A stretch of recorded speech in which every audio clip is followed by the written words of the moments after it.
Welcome to my playroom. We are sitting on the floor. We are talking about what the science is behind using food as a reward for kids. This is my puppy, Kaya.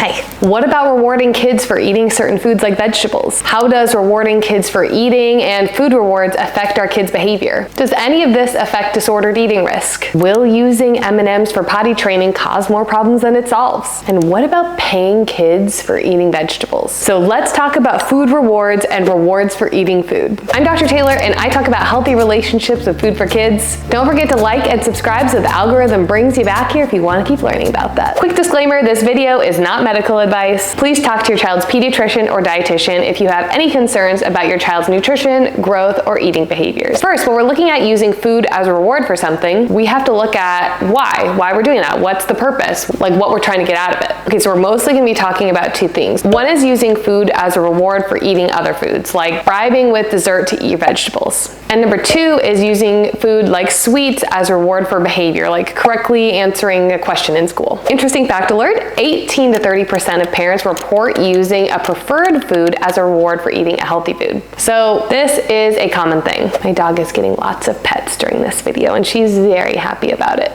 Another interesting fact, parents are more likely to use food as a reward if they consider their kid a picky eater. So when parents struggle with their kids eating, rewarding with food or bribing with food is much more common, which I get because parenting a kid with feeding struggles can be so hard. I know from experience, like my personal experience. So let's talk about now what the scientific literature says about this topic. When we give a child a food as a reward, we're encouraging that they eat that food because we're making that food out to be this like good thing because we're using it as a reward when they do something good. And what if they're not hungry though? We're encouraging our kids to eat that food that we're giving as a reward even if they're not hungry. And is that the message that we want to send? Especially if this happens often. So when using food as a reward, we may be unintentionally teaching kids to listen to external factors to guide whether or not they eat rather than their own internal hunger cues. Okay, next. Does using food as a reward like sweets for a preferred behavior affect the child's perception of that food? So like what is the kid gonna think about candy if they get candy as a reward all the time? And I'm asking specifically about sweets here because people don't really give like broccoli as a reward. That's why we don't really have research on it because people don't really do that. So it's certainly possible that we're going to be increasing the desire and the preference and the perception of that food that we're using as a reward. Sweet foods taste good and kids who are exposed to it often say that they really like it. Sometimes it's their favorite food. And when we reward with sweet food, we increase the appeal of that food more than it already is just from being sweet and delicious. And when we don't use foods like vegetables as a reward, we widen that gap. People don't really do that anyway. And here's the kicker. We further widen this gap between sweet foods and foods like vegetables when we use sweet foods to reward the consumption of less desired foods like vegetables.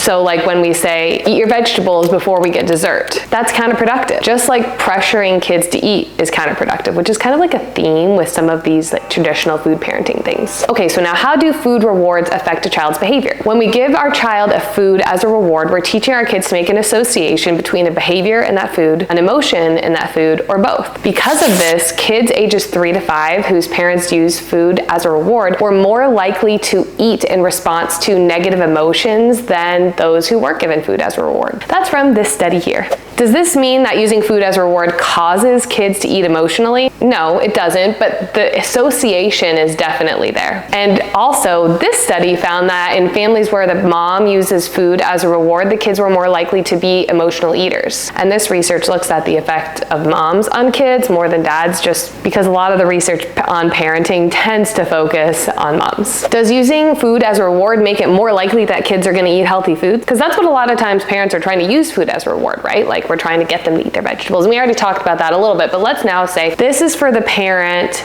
who wonders if using food as a reward is affecting their kids' healthy eating, or who wants to use a video like this to talk to their partner about using food as a reward. So this would be like, eat your broccoli and you can have cake. Or for every carrot you eat, I'll give you one M&M. So the answer to this is no. Some studies have found that using food as a reward is negatively associated with the consumption of healthy foods, which means as the frequency of food rewards goes up, the frequency of healthy eating goes down. And I'm not a fan of using this word like healthy eating because I think there's better ways to describe forms of eating, but that's what the research says, so we're going to stick stick to it in videos like this one, we're talking about what the literature says. Also, a lot of studies find no relationship between the use of food as a reward and healthy eating, meaning that using food as a reward to eat healthy foods like vegetables doesn't have the effect that parents want it to have. It doesn't make their kids eat more vegetables or whatever healthy food they want to focus on. So at best, there's no effect of using food as a reward on healthy food consumption. At worst, using food as a reward makes healthy food consumption go down. Here comes puppy number 2.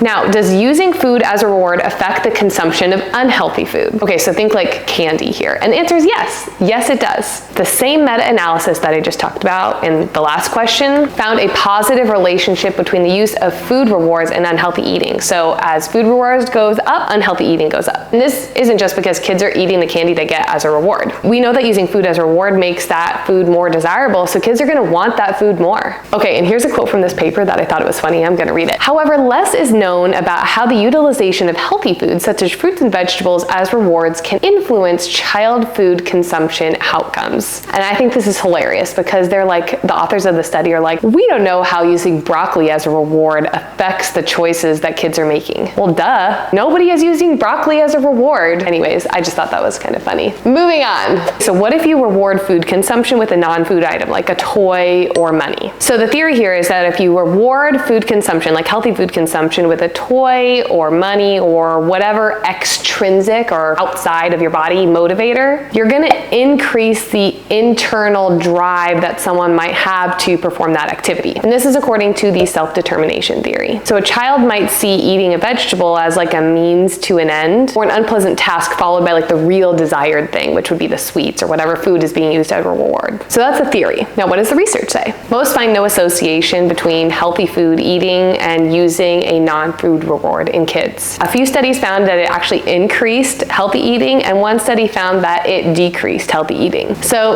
this is kind of leaning in the direction of it probably has no effect, it might have a little positive effect, but in my opinion there are lots of potential negatives to this approach, so I don't love it, and if you do choose to do it, I wouldn't rely on it as like a long-term solution. This is like a little bit outside of the scope of the original topic, but I thought it was interesting, so I wanted to throw it in the end here. What about using verbal praise as a reward for healthy eating? Like saying, oh, good job, you ate your vegetables tonight, I'm so proud of you. Is this the same thing as giving like a toy for healthy eating? One article I read suggested that no, it's not the same. Out of 7 studies, 4 found that praise increased healthy eating and 3 found that praise had no effect on healthy eating. However, we do know that pressure to eat foods often has the opposite effect of what parents are trying to achieve. Like pressure to eat often results in less fruit and vegetable consumption. So if you're choosing to use verbal praise, it's important that this praise is not pressure, which is kind of hard to avoid because encouragement from an authority figure can often be interpreted as pressure, even if it's not intended as pressure. It's the reason why I don't really use verbal praise in our house for eating. But some kids might do really well with verbal praise, so it's really about what works the best for your family. And if you choose to use this, I might say something like, I noticed you trying those noodles, or trying something new is really hard, and you were brave for trying something new tonight, instead of like praising the actual consumption. Because even interacting with a food for a picky eater is a good thing, even if they don't eat it. So what's right here is going to be different for every family. In my opinion, excessive praise is absolutely pressure to eat. And it's better to praise the effort or the exploration of the food rather than actually eating the food itself. But again, that part's my opinion. So we're going to wrap it up here, and here's the summary. Food rewards encourage a kid to eat the food that you're using as a reward. So candy rewards encourage a kid to eat candy. We make sweet foods more attractive than they already are when we use them as a reward.